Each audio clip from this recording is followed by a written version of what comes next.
रूप से 13वीं शताब्दी के दौरान परमार वंश के शासकों द्वारा निर्मित यह किला 17वीं शताब्दी में सुल्तान मोहम्मद खान द्वारा इसका विस्तार किया गया।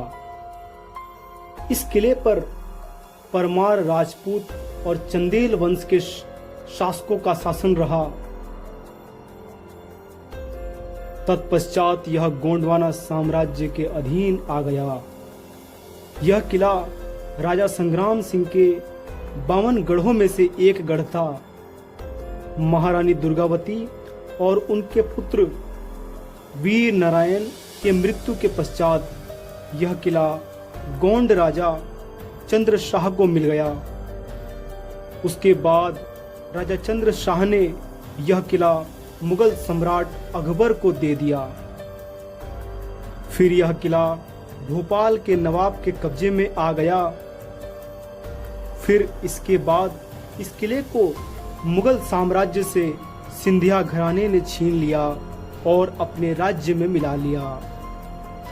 1857 की क्रांति के समय यह किला अंग्रेजों के द्वारा छीन लिया गया।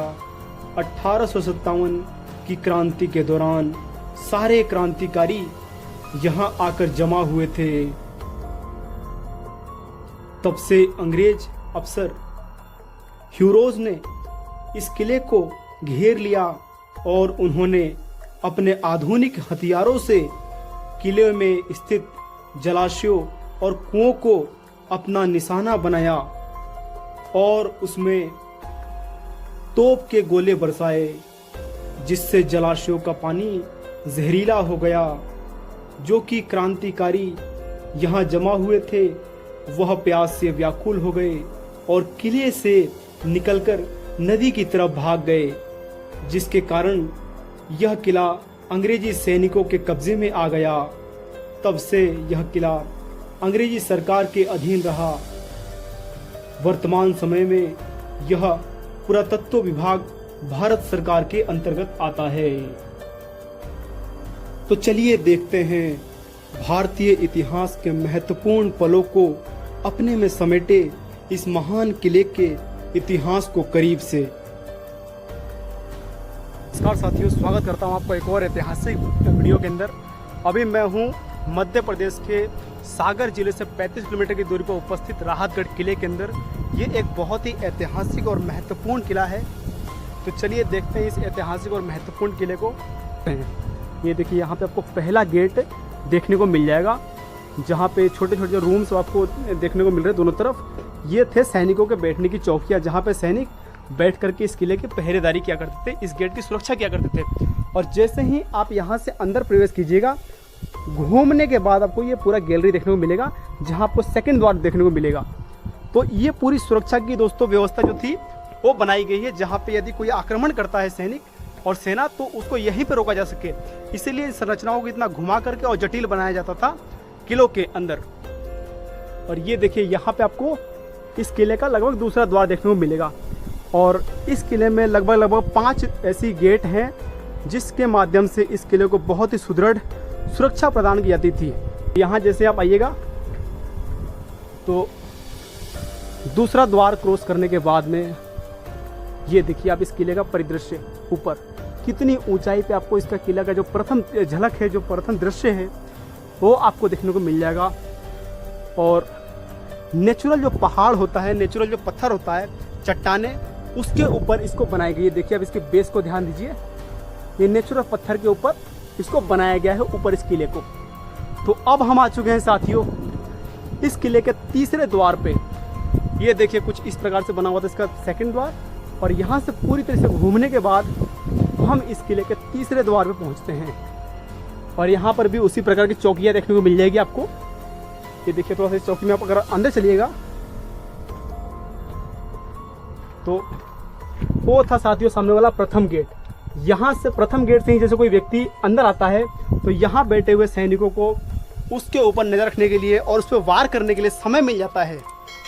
तो इसीलिए इन संरचनाओं को इतना जटिल और इतना कठिन बनाया गया है ताकि कोई भी सेना अंदर आक्रमण न कर सके। तो चलिए जरा चलते हैं इस किले के तीसरे गेट से अंदर की तरफ। यह है तीसरा गेट। यहाँ पर भी आपको इस तरह की चौकियाँ देखने को मिल जाएगी, इस तरह की व्यवस्थाएं मिल जाएगी। और तीसरा गेट अब हम इस किले का प्रवेश कर रहे हैं। देखिए कितनी बेहतरीन और कितना सुदृढ़ जो व्यवस्था था इस किले का वो बनाया गया है, कितनी सुदृढ़ तरीके से, कितनी सूझबूझ से इसको मजबूत करने का प्रयास किया गया है। देखिए साथियों, जितने भी किले हैं उस किले के मजबूती का पता इसी बात से चलता है कि उसमें कितने गेट हैं। इस तरीके से उसको जटिल बनाने का प्रयास जो है वो किया गया है। तो इस किले में लगभग 5 गेट है और 5 ही बहुत ही महत्वपूर्ण और सोच समझ के बुद्धिमत्ता के साथ बनाया गया है। और इसके साथ ही साथियों अब हम इस किले के चौथे गेट पे आ चुके हैं। ये देखिए, और जैसे ही आप यहाँ पे आइएगा तो इस सामने भी आपको एक चौकी देखने को मिल जाएगी, जहाँ पे सैनिक वगैरह जो बैठा करते होंगे। और कुछ इस प्रकार का दिखता था ये पूरा गैलरी चौथे गेट को पार करने के बाद में। वो हिसाब देख रहे हो साथियों, यही है इस महल का प्रथम गेट, जहाँ से हमने इसके अंदर प्रवेश किया था। और ये है वो रास्ते जहाँ से होते हुए हम इस महल में गोल घूमते हुए, ये देखिए आप, ये सारे रास्तों को पार करते हुए और यहाँ से होते हुए हम 5वें गेट से इस महल के अंदर प्रवेश करते हैं। और ये है साथियों इस महल का मुख्य महल, जिसको मोती महल के नाम से जाना जाता है। और इसके साथ ही साथियों हम इस किले के 5वें गेट पे आ चुके हैं। ये देखिए अब कितना जो कि विशाल गेट रहा होगा ये, इसकी जो कंडीशन है अभी आपको टूटी हुई मिलेगी, लेकिन पूरा सुदृढ़ था ये अपने रियासतकालीन समय के अंदर। तो ये 5वां गेट क्रॉस करने के बाद में हम इस मुख्य महल के अंदर, मुख्य किले के अंदर, राहतगढ़ के अंदर प्रवेश कर जाते हैं। तो 5 गेटों के साथ सुदृढ़ किया हुआ एक किला बहुत ही विशाल और मजबूत कंडीशन में बनाया गया था उस समय। और अब हम आ चुके हैं साथियों इस किले के बहुत महत्वपूर्ण महल मोती महल के अंदर, जहाँ पे इस किले के राजा निवास किया करते थे। और इसकी जो खूबसूरती है उसको आप नोट कीजिए, कितना बेहतरीन और कितना खूबसूरत जो था ये महल रहा होगा अपने समय के अंदर। ये देखिए अब चारों तरफ से जो है इसकी कमरे बने हुए हैं और बीच में एक बड़ा सा प्रांगण आपको देखने को मिल जाएगा। और जैसे ही यदि मैं आपको इन महलों के अंदर लेके चलने का प्रयास करूं तो ये देखिए अब इसकी दीवारों पर की गई बेहतरीन नक्काशियाँ को गौर कीजिए, कितनी बारीक और सुंदर नक्काशियाँ जो है इसके पिलरों पे की गई है। ये देखिए बुंदेली शैली की नक्काशियाँ हैं जो आपको इसके पिलर पे देखने को मिलेगी। ये बहुत ही बेहतरीन और बारीक नक्काशियाँ हैं जिनको कुशल जो कारीगर थे उनके द्वारा निर्मित किया गया होगा, उनके द्वारा बनाया गया होगा। यहाँ पर भी आपको शानदार जो परिदृश्य है वो देखने को मिलेगा। और ये जो हिस्से आप देख रहे हैं इस महल के अंदर वाले हिस्सों में, इन चीज़ों का उपयोग किया जाता था दीपक वगैरह जला करके प्रकाश करने के लिए।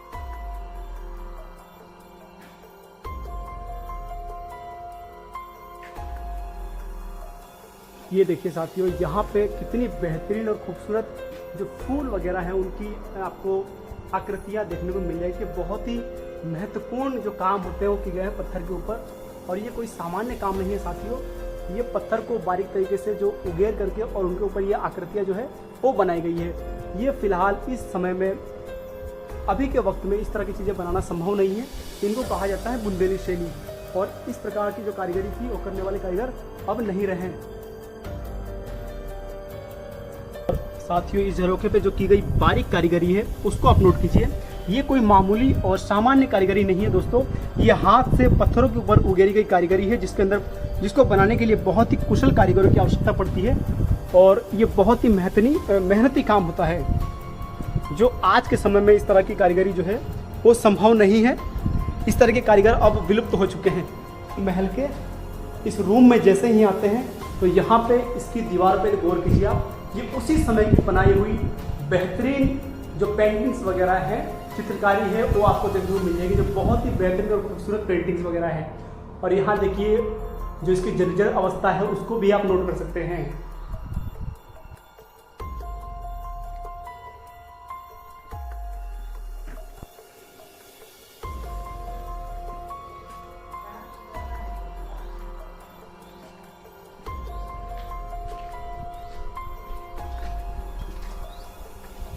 और यहाँ पे बना हुआ एक बड़े ही दूरी से सीढ़ी, जिसके माध्यम से आप इसमें नीचे तक भी उतर सकते हैं और पानी आपको अभी भी देखने को मिल जाएगा। और बहुत ही बड़े हिस्से में इस पूरे तालाब का निर्माण करवाया गया है। तो यहाँ पर भी हमको एक जो इमारत है वो देखने को मिल जाएगी। ये देखिए काफ़ी बड़ी इमारत है ये। चलिए जरा चलते हैं हम इसमें।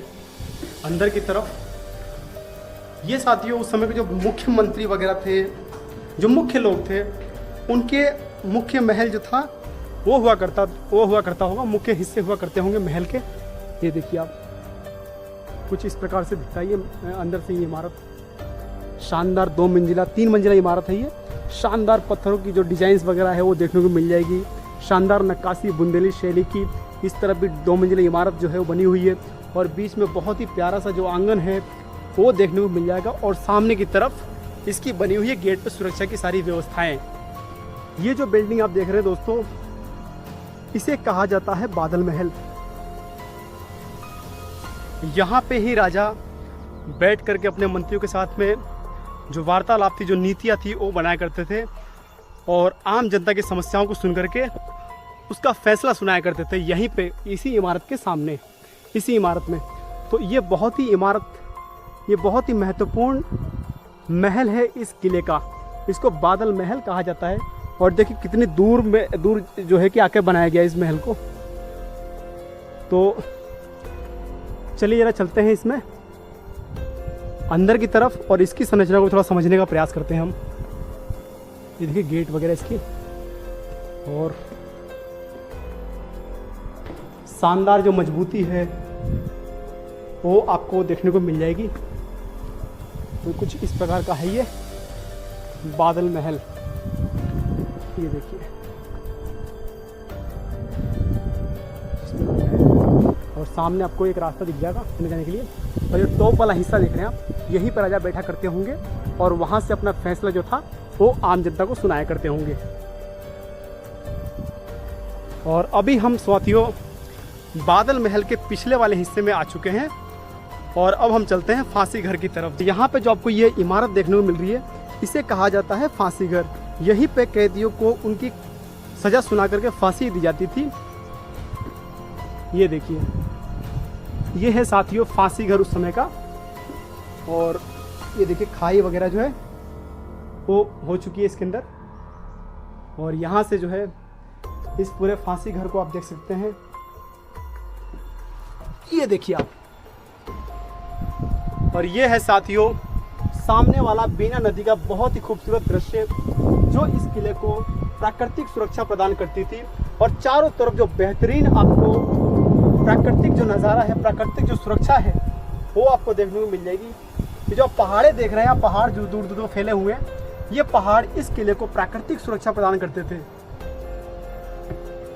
और बहुत ही शानदार और बेहतरीन जो प्राकृतिक दृश्य है उसके मध्य में, उसके बीच में इस किले का निर्माण किया गया। नदी की जो ऊंचाई है उसका आप अनुमान लगाइए, लगभग 1200 फीट की ऊंचाई पे इस किले को बनाया गया था। हालांकि चीजें टूट चुकी है, अब इसमें आगे बढ़ना भी सेफ नहीं है। और ये था साथियों फांसी घर, जिसको मैंने आपको दिखाया। इस वाले हिस्से को कहा जाता है फांसी घर। यहीं पे इसी स्थान पे कैदियों को फांसी दी जाती थी, उनको सजा सुना करके। देखिए आप दीवारें, इस प्रकार की दीवारों से चारों तरफ से इस किले को कवर किया गया है। चारों तरफ आपको ये दीवारें जो है वो देखने को मिल जाएगी। देखिए अब इस तरफ भी आपको दीवारें देखने को मिल जाएगी। कितनी दूर तक जो कि फैली हुई दीवारें हैं, पूरे महल को कवर कर रही है दीवारें। और हर दीवार पे, हर जगह पे आपको थोड़ा सा गैप दे करके आपको ये इस टाइप का बुर्ज देखने को मिल जाएगा, जिस पे सैनिक जो थे खड़ा हुआ करते थे और इस किले की सुरक्षा किया करते थे। तो आप अनुमान लगा सकते हैं कि ये उस जमाने में कितना महत्वपूर्ण और सुदृढ़ किला हुआ करता होगा। तो अभी मैं आपको इसका जो पूरा संरचना है उसको समझाने का प्रयास करता हूँ। ये था 5वां गेट, जहाँ से हमने इस महल में प्रवेश किया, और साथ ही शुरू होता है साथियों, यहाँ से अगर आप जाइएगा घूमते हुए तो आपको ये पहली इमारत देखने को मिलेगी, और साथ ही आपको जो रानी महल था वो देखने को मिलेगा, तालाब देखने को मिलेगा, और फांसी घर, और पूरा गोल चक्कर लगाते हुए दूर से जब आप आइएगा तो ये है साथियों रास्ता, जहाँ से वापस आप मोती महल तक पहुँच जाइएगा। तो पूरी तरीके से गोल आकृति में इसको कवर किया गया है। आपका इस वीडियो में यहाँ तक बने रहने के लिए, हमारे चैनल को सब्सक्राइब करके हमको आत्मविश्वासी और सपोर्ट करने के लिए आपका मन की गहराइयों से बहुत बहुत धन्यवाद। मिलते हैं साथियों इसी तरह के एक नए वीडियो में, तब तक के लिए जय हिंद, जय भारत।